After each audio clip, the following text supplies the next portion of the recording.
Dark triad का तीसरा और सबसे इंपॉर्टेंट ट्रेट, मकियावेलिनिज्म। पिछले दो ट्रेट जो मैंने बताए थे, नार्सिसिज्म और साइकोपैथी, वो दोनों तो पैसिव ट्रेट हैं। मतलब वो तुम्हारे अंदर रहते हैं, तुम जानबूझ के उन्हें अप्लाई नहीं करते। This is just how you are. लेकिन मकियावेलिनिज्म जो है एक एक्टिव ट्रेट है। तुम एक्चुअली इसे अप्लाई करते हो अपनी लाइफ में।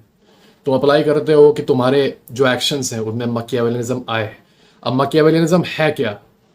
सिंपल वर्ड से समझो इसको, मैनिपुलेशन बस कहते हैं। Just manipulation, just using people. ये वर्ड कहाँ से आया? इटली में एक ग्रेट थिंकर थे, निकोलो माकियावेली। समझ लो एक तरह से इटली के चाणक्य थे वो। Very very intelligent statesman. इनकी एक वर्क है इल प्रिंसिपे, इंग्लिश में इसको कहते हैं द प्रिंस। इस पर रिसर्च करते करते जो स्कॉलर्स थे उन्होंने ये वर्ड बनाया, मकियावेलिनिज्म। अब ये होता क्या है? जो आदमी मकियावेलियन होता है वो लोगों को इंसानों की तरह नहीं देखता, वो लोगों को टूल्स की तरह देखता है। बस टूल्स। इस आदमी से मेरा क्या काम हो सकता है, इस आदमी से मेरी क्या ज़रूरत पूरी हो सकती है, क्या ये आदमी मुझसे ये बेनिफिट मुझे दे सकता है। अच्छा, इस सिचुएशन में मैं पड़ जाऊं तो ये आदमी मुझे क्या करेगा, क्या ये मुझे कुछ फ़ायदा देगा। पूरी दुनिया में पूरी दुनिया में जो कुछ भी हो रहा है, मकियावेलियन उसको सिर्फ एक गेम की तरह देखता है कि ये गेम है, इसमें मुझे अपनी स्ट्रैटेजी बनानी होगी, और ये जो शख्स है ये मेरे गेम में बस एक पॉन है, एक मोहरा। इसका मैं यूज़ कैसे कर सकता हूँ। वो इंसानों के इमोशंस और उनके इंडिविजुअलिटी के बारे में, कि वो भी एक इंसान है, उसकी भी कुछ फीलिंग होगी, उसकी भी कुछ एस्पिरेशंस होंगे, कुछ ड्रीम्स होंगे, इनके बारे में नहीं सोचता। वो बस इतना सोचता है कि ये आदमी मेरे काम कैसे आ सकता है कि मैं इसका यूज़ करके आगे बढ़ जाऊं।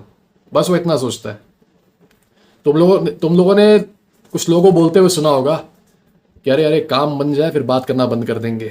अरे अरे काम आने दो ना, काम तो आ रहा है ना। अरे क्या हुआ ऐसे उसका बिहेवियर, लेकिन काम आ रहा है ना, पहले काम बन जाने दो। ठीक है, ऐसे बोले सुनते होगे लोगों को बोलते हुए। ये एक माकियावेलियन नेचर है। जैसा कि मैंने बताया, एक माकियावेलियन के लिए उसकी पूरी लाइफ एक गेम होती है स्ट्रैटेजी का, जिसमें जो लोग हैं एक तरह के बस tools, just toys to play with, कि कैसे उनका यूज़ हो जाए। इंसानों को वो रिड्यूस कर देते हैं बस उनके यूज़ तक, कि इसका यूज़ क्या है, इस आदमी का इसकी यूटिलिटी क्या है। इसे कुछ टेक्निक्स बताता हूँ। ये मिस डायरेक्शन का यूज़ करते हैं, बेट का। ठीक है, बेट मतलब होता है हिंदी में चारा। तो ये बेट का यूज़ करते हैं। जैसे कि मेरे एक सब्सक्राइबर ने मुझे मैसेज किया कल कि भाई हम लोगों ने, मेरी एक गर्लफ्रेंड है, उसने मुझसे बोला था कि वो मुझे शाम को 6 बजे वीडियो कॉल करेगी और हम लोग बात करेंगे 1 घंटे। तो मैंने क्या किया था, अपना सारा काम वगैरह उस पॉइंट से हटा के बाद में शिफ्ट कर लिया था, क्योंकि मुझे पता था कि हम लोग हमेशा उस समय बात करेंगे। अब 6 बजता है और 6 बजे से कुछ समय पहले इसी गर्लफ्रेंड का मैसेज आता है कि नहीं यार 6 बजे बात नहीं कर पाएंगे, हम लोग बाद में कभी बात करते हैं। अब ये लड़का, इसने सारा काम वगैरह अपना सेट कर दिया था उस हिसाब से कि 6 बजे ये फ्री रहे। इसने अपने जितने लोगों से इसको डीलिंग करनी होगी उनको बोल दिया होगा कि 6 बजे डिस्टर्ब मत करना। इसने ये बोल दिया होगा कि यार 6 बजे इतने काम थे उन्हें बाद में कर दूंगा या पोस्टपोन कर दूंगा। पर 6 बजे तो कुछ हुआ ही नहीं। ठीक है, इसको कहते हैं बेट एंड स्विच। लड़की ने डाला चारा कि 6 बजे मैं रहूंगी। Then she did some kind of technique called misdirection. Misdirection के थ्रू इसने बोल दिया कि अच्छा ठीक है, बाद में कभी 10 बजे या फिर 11 बजे। तुम्हारा तो टाइम गया, तुम्हारे तो प्लान्स डिस्टर्ब हो गए। राइट, इसको कहते हैं मिस डायरेक्शन। ठीक है, कभी कभी क्या होता है कि तुम्हारा कोई दोस्त रहेगा, वो तुमसे बोलेगा बहुत लॉयल्टी के चलते कि भाई एक काम करो, मैं इस जगह पर हूँ, मुझे कोई गाड़ी नहीं मिल रही है, क्या मुझे लेने आ जाओगे।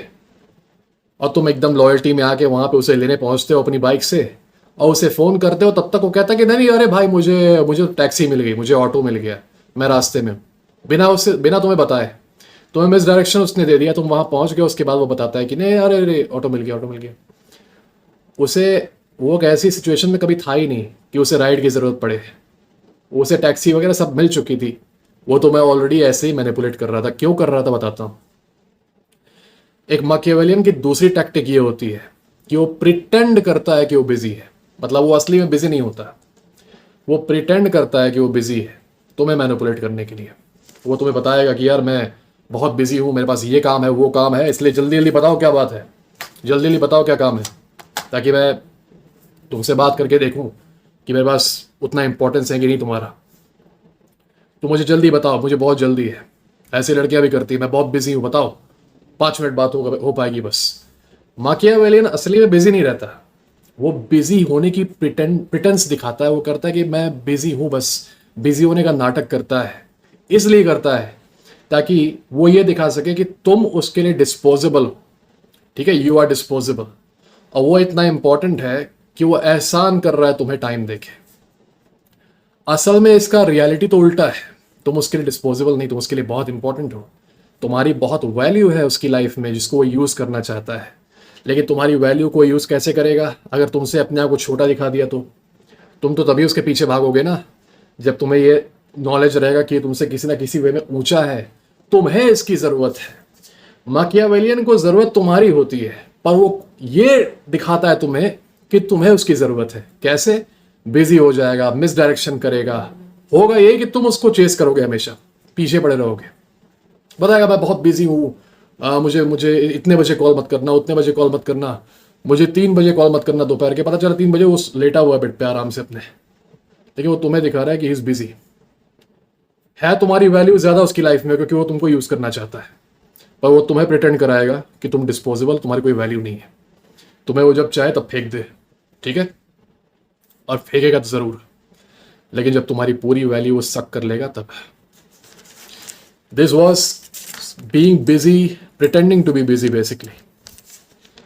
माकियावेलियंस, देखो माकियावेलियंस लाई आउटराइटली, इनको झूठ बोलने में शर्म नहीं आती, ये कभी भी झूठ बोल देंगे। तुम्हारे ऊपर चीटिंग हो जाएगी, the girl will be like नहीं नहीं चीटिंग नहीं हुई, वी वर जस्ट टॉकिंग, ठीक है। The girl will be talking to some other boyfriend of hers, तुम्हारा फोन आएगा, बिजी आएगा, तुम पूछोगे क्यों बिजी था, तुम बोलेगी I was talking to my uncle, uncle से बात कर रही थी, मैं चाची से बात कर रही थी, ठीक है। माकियावेलियंस लाई आउटराइटली, ठीक है।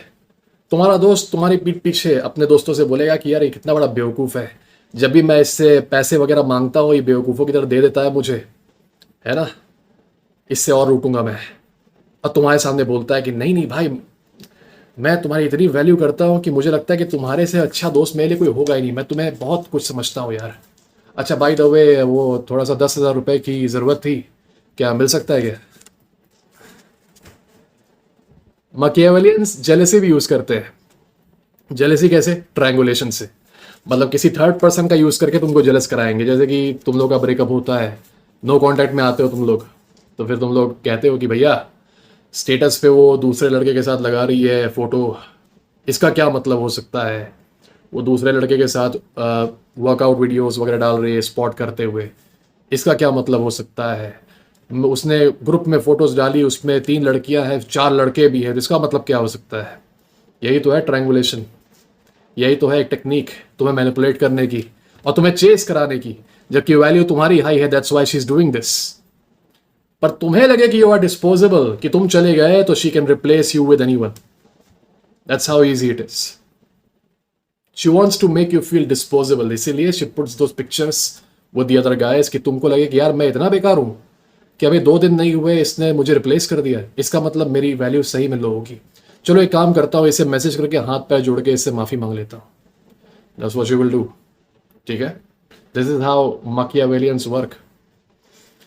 देन इससे इफेक्ट भी पड़ता है तुम्हारा, जो जैसे माकियावेलियन का जो विक्टिम होता है ना, जिस पे माकियावेलियन की मैनिपुलेशन काम करती है, इसके साथ अगर लंबे समय तक यही स्ट्रेटजीज अपनाता रहे माकियावेलियन जो है, तो it's a form of abuse. ये एक अब्यूज़ का ही तरीका है, इमोशनल अब्यूज़ का। ये बहुत ज़रा डैमेज कर सकता है विक्टिम को। असल में इसके विक्टिम के अंदर मेंटल डिसऑर्डर्स आ सकते हैं, डिप्रेशन आ सकता है, क्लिनिकल डिप्रेशन, उसको थेरेपिस्ट वगैरह के पास जाना पड़ सकता है। इसकी सबसे बड़ी वजह यह है कि जब कोई आदमी किसी माकियावेलियन के मैनिपुलेशन के इन्फ्लुएंस में रहता है तो उसकी खुद की एजेंसी चली जाती है। तब वो इसलिए कुछ नहीं करता कि उसका मन है या फिर वो करना चाहता है, वो इसलिए करता है कि उसे किसी और ने बोला, ठीक है, वो इसलिए काम करता है। वो कोई डिसीजन लेता तो वो ये नहीं सोचता कि क्या ये डिसीजन मेरे लिए सही है, वो ये सोचता है कि क्या वो मेरा जो वो इन्फ्लुएंशियल पर्सन है जो इसे मैनिपुलेट कर रहा है, वो क्या सोचेगा मेरे डिसीजन के बारे में। अगर वो सही सोचेगा तभी मैं लूंगा। वो ये नहीं सोचता कि मैं सोचूंगा तो क्या होगा, क्या वो मेरे लिए सही है डिसीजन, नहीं नहीं नहीं, क्या वो सोचता है कि सही है तब सही है। और अगर वो सोचता है कि वो गलत है तो भले ही मेरे हिसाब से वो सही है, वो गलत है, मैं मान जाता हूँ। तुम्हारी एजेंसी, तुम्हारी सवरेंटी चली जाती है जब तुम एक विक्टिम होते हो किसी मैकियावेलियन के। तुम्हारी पर्सनालिटी डिस्ट्रॉय हो जाती है, तुम्हारी खुद की कोई एजेंसी रहती ही नहीं। तुम बन जाते हो रिमोट कंट्रोल, एक खोखले शेल, दैट्स इट। तुम्हारे अंदर से सारी एजेंसी निकाल ली गई, तुम उसकी उंगलियों पे नाचते हो।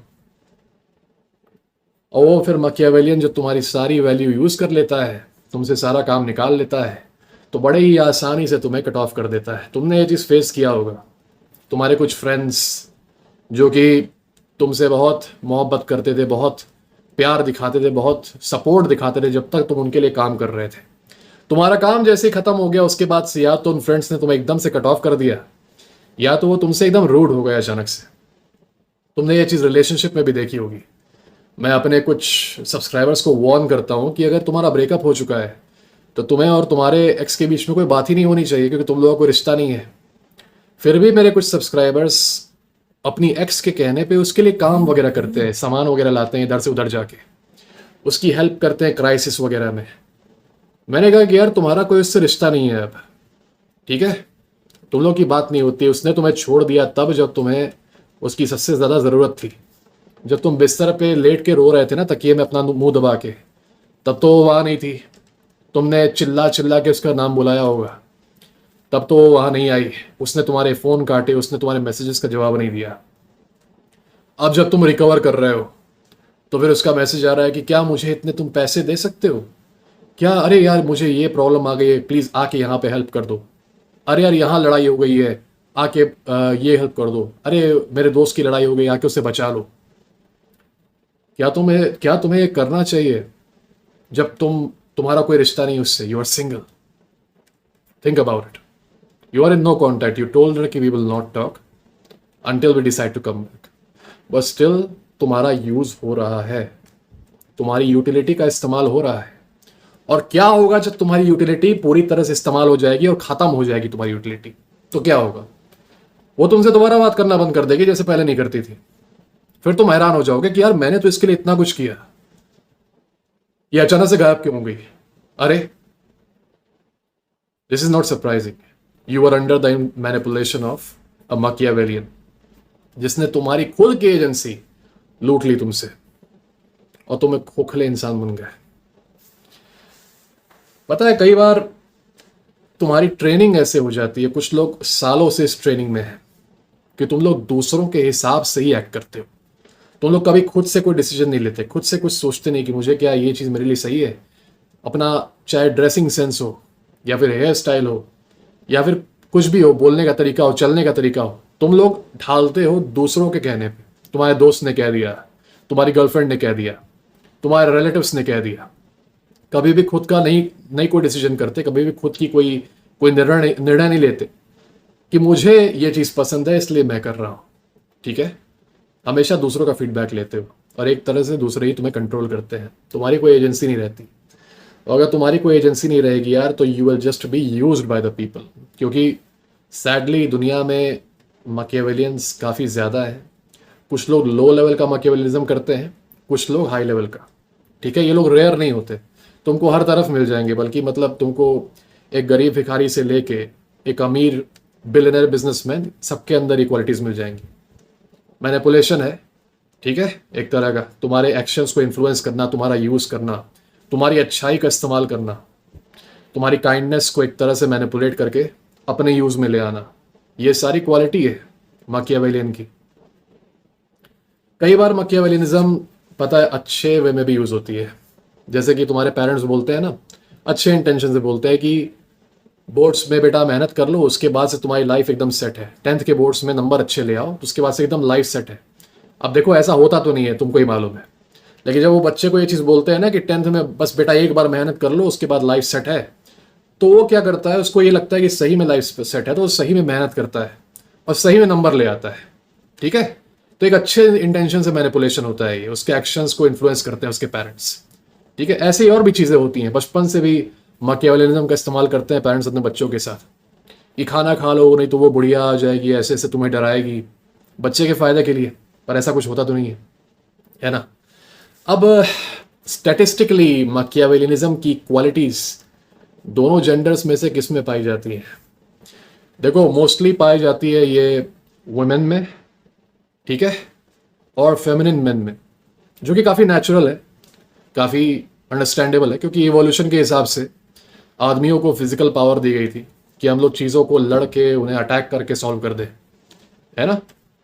वुमेन के अंदर फिजिकल पावर उतनी नहीं दी गई थी इवोल्यूशन के हिसाब से, तो उन्हें उनके माइंड को स्ट्रॉन्ग बनाया गया ताकि वो सर्वाइव कर सके, ठीक है, और उनके माइंड को स्ट्रॉन्ग बनाया गया ताकि वो इस रफ दुनिया में, रफ इन्वायरमेंट में सर्वाइव कर सके।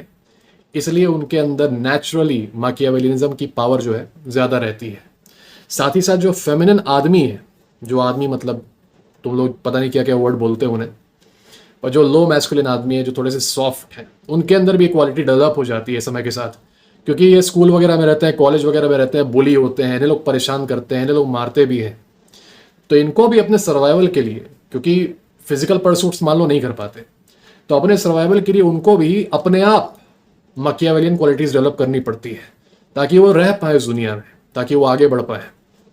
इनके अंदर पाई जाती है। बाकी जो मैस्कुलिन मैन है वो चीज़ों को डायरेक्टली करना ज़्यादा पसंद करते हैं। किसी से कुछ दिक्कत हो गई तो जाके बात कर लिए, है ना, किसी से कोई प्रॉब्लम है सीधे बोल दिए, किसी ने कुछ तुम पे अटैक कर दिया तो उस पर चढ़ गए तुम, है ना, ऐसा करते हैं ना हम लोग। अब एक इंटरेस्टिंग चीज़ ये है कि हम लोगों के लिए फिजिकली किसी चीज़ से डील करना, मतलब कूद पड़ना, मारपीट करना, ये तो कानून से इलीगल है, लेकिन किसी को मैनिपुलेशन से ब्रेक करना इलीगल नहीं है। इसीलिए मैनिपुलेशन इतना ज़्यादा वाइड स्प्रेड है आज की दुनिया में, क्योंकि this is the only way you can use to destroy someone, to attack someone. इसीलिए इस चीज़ से सावधान रहने की ज़रूरत है। जो लोग तुम्हें हाथों से नहीं हमला कर सकते ना, वो सीधे तुम्हारे दिमाग पे हमला करते हैं, तुम्हारी आत्मा पे हमला करते हैं। और ये इतना ज़्यादा डेंजरस है कि यार किसी से तुम मार वगैरह खा जाओगे, एक दो दिन में ठीक हो जाओगे। जब मैकियावेलिज्म का जाल तुम पे चल जाता है ना, तुम सालों तक रिकवर नहीं कर पाओगे, और हो सकता है ज़िंदगी भर रिकवर नहीं कर पाओ। कई लोगों का यही हाल होता है, पूरी लाइफ रिकवर नहीं कर पाते। अब चलो थोड़ा सा ये जानते हैं, how to identify a Machiavellian. ये सोचो तुम्हारी लाइफ में कोई है, तुमको हल्का सा सेंस हो जाएगा कि थोड़ा सा ऑब्नॉक्शियस है ये आदमी, थोड़ा सा हार्ड कर रहा है, मतलब हार्ड वर्क कर रहा है मुझे इंप्रेस करने के लिए, थोड़ा सा ये दिखाना चाह रहा है कि वो बहुत मेरे फेवर में है और बहुत ज़रा मेरे सपोर्ट में है। साथ ही साथ तुम्हें ये वॉच करना होगा कि क्या ये आदमी बातों बातों में मुझसे कोई ना कोई सपोर्ट मांग रहा है किसी ना किसी चीज़ में। क्या ये आदमी बातों बातों में मुझसे किसी ना किसी चीज़ में हेल्प मांग रहा है, जिस टाइप की हेल्प कोई और नहीं कर सकता, सिर्फ मैं ही कर सकता हूँ। फॉर एग्जाम्पल, तुम्हारी वीडियो एडिटिंग स्किल्स बहुत अच्छी है और वो तुमसे बातों बातों में ऐसे ही बहला फुसला के बोलता है कि भाई भाई मेरा वीडियो फ्री में एडिट कर देना भाई, कर देना कर देना। हाँ। तुम्हारी वीडियो स्किल्स अच्छी हैं, वो तुमसे एक बार करा लेगा, दो बार करा लेगा, तीन बार करा लेगा, वो कराता रहेगा। आज रिक्वेस्ट कर रहा है, कल ऑर्डर देगा, अच्छा ये ले, ये 3 वीडियोस एडिट कर देना। तुम्हारी ये पोजीशन हो जाएगी, ठीक है। मान लो तुम्हारा कोई कनेक्शन है, तुम बदमाश हो, ठीक है, तुम्हारा स्ट्रीट वगैरह में बहुत कनेक्शन है, उसको चाहिए प्रोटेक्शन, तो वो क्या करेगा, वो तुम्हारे साथ घूमेगा हमेशा। पहले शुरू में तुम्हारी तारीफ करेगा, बहुत तुम्हें सपोर्ट करेगा, अरे भाई ये, अरे भाई वो, और उसके चलते क्या होगा, बुलिस से बच जाएगा क्योंकि तुम उसके साथ हो, तो उसकी बुलिंग होगी नहीं, वो पावर गेन कर लेगा सोशल, ठीक है। अब जब वो सोशल पावर गेन कर लेगा तब उसके बाद से वो तुम्हें डिस्कार्ड कर देगा। मैंने ये बात एनक्रोचर वाले वीडियो में बताई थी। तो तुम्हें ये रिकॉग्नाइज करना होगा कि क्या तुम्हारे अराउंड कोई आदमी है जो कि तुम्हें बहुत ज़रा इंप्रेस करना चाह रहा है और दिखाना चाह रहा है कि वो तुम्हारे कितने बेनिफिट में है, लेकिन तुम्हारी बातों बातों में किसी चीज़ का यूज़ कर रहा है, बातों बातों में तुम्हारी किसी स्किल को फ्री में यूज़ कर रहा है, या फिर बातों बातों में तुम्हारी प्रेजेंस का इस्तेमाल करके खुद को आगे बढ़ा रहा है, या फिर तुम्हारे पैसों को यूज़ कर रहा है। एक बार ज़रा ऑब्जर्व करके देखो अपनी लाइफ में, अगर ऐसा कोई है तो थोड़ा सा सावधान हो जाओ। अब मैं बताता हूँ करना क्या है जब तुम आइडेंटिफाई कर लो ऐसे आदमी को। मैकियावेलियन के साथ मैकियावेलिज्म ही खेलते हैं। जब तुम देखो कि ये तुम्हारी किसी चीज़ को यूज़ करना चाह रहा है तो कोई ना कोई बहाने से उस रिक्वेस्ट को डिक्लाइन कर दो। उल्टा तुम ये देखो कि तुम इससे क्या काम निकाल सकते हो, और फिर वही टैक्टिक जो तुम्हारे ऊपर ये इस्तेमाल कर रहा है, बहला फुसला कि अरे भाई अरे अरे अरे, अब ये तुम इस्तेमाल करोगे, कि क्या भाई इतना नहीं कर सकते मेरे लिए, बताओ इतना नहीं कर सकते, तुम्हारे पास देखो ये इतनी अच्छी चीज़ है, बताओ इतना तो कर दो यार, ऐसे ऐसे मत एक्ट करो। मुझे मैंने तो सोचा कि तुम कितने अच्छे आदमी हो, कितने भले आदमी हो, मैंने तो तुम्हें इतना कुछ समझा और तुम तो मुझे धोखा दे रहे हो अब। अच्छा ठीक है कोई बात नहीं, नहीं करना है मत करो, रिवर्स साइकोलॉजी, ठीक है नहीं करना है मत करो। ये माकियावेलियन जो है इसने अपनी क्वालिटी डेवलप की होंगी लाइफ में, पर तुम्हारी तरह ये मेरे वीडियोस देख के नहीं आया। इस पॉइंट पे ये माकियावेलियन आदमी फंस जाएगा जब तुम इस पे इसका खुद का टूल यूज करोगे। इस पॉइंट पे आप तो या तुम्हारे जाल में ये फंस जाएगा और तुम्हारे लिए काम करेगा, या फिर तुम्हारी लाइफ से गायब हो जाएगा। दोनों सिचुएशन में तुम जीतोगे, पर ध्यान रहे, सावधान। तुम अगर इस लूप में फंसे हुए हो, किसी के लिए काम कर रहे हो, क्योंकि मेरा एक सब्सक्राइबर है वो तो सीधे बॉडीगार्ड बन के बैठा था एक का, ठीक है, मैंने उससे बहुत परसुएट किया तब जाके वो अलग हुआ। अगर तुम इस लूप में फंसे हुए हो तो अभी वक्त है निकलने का, निकल जाना। ना बोलना सीखो, learn to say no, you will get out of this. जितनी देर तुम रहोगे लूप में, मैनिपुलेशन उतना स्ट्रांग होगा, तुम्हारी एजेंसी उतनी जाएगी, तुम्हारा सेल्फ स्टीम उतना टूटता रहेगा। Be very careful, the time is now. फंसे हुए हो, निकल जाओ ना बोल के, आराम से, विदाउट एनी शेम। और अगर ज़्यादा ईवल हो तो मैंने जो तरीका बताया वो इस्तेमाल करो, ठीक है। चलो फिर आज हम लोग का डार्क ट्रायड का जो ट्रिपलेट है वो पूरा होता है। I hope you guys learn something from all these 3 videos. इस पर मैं और बाकी एनालिसिस लाऊंगा। My next video will be on female psychopath. तब तक के लिए guys, God bless you all.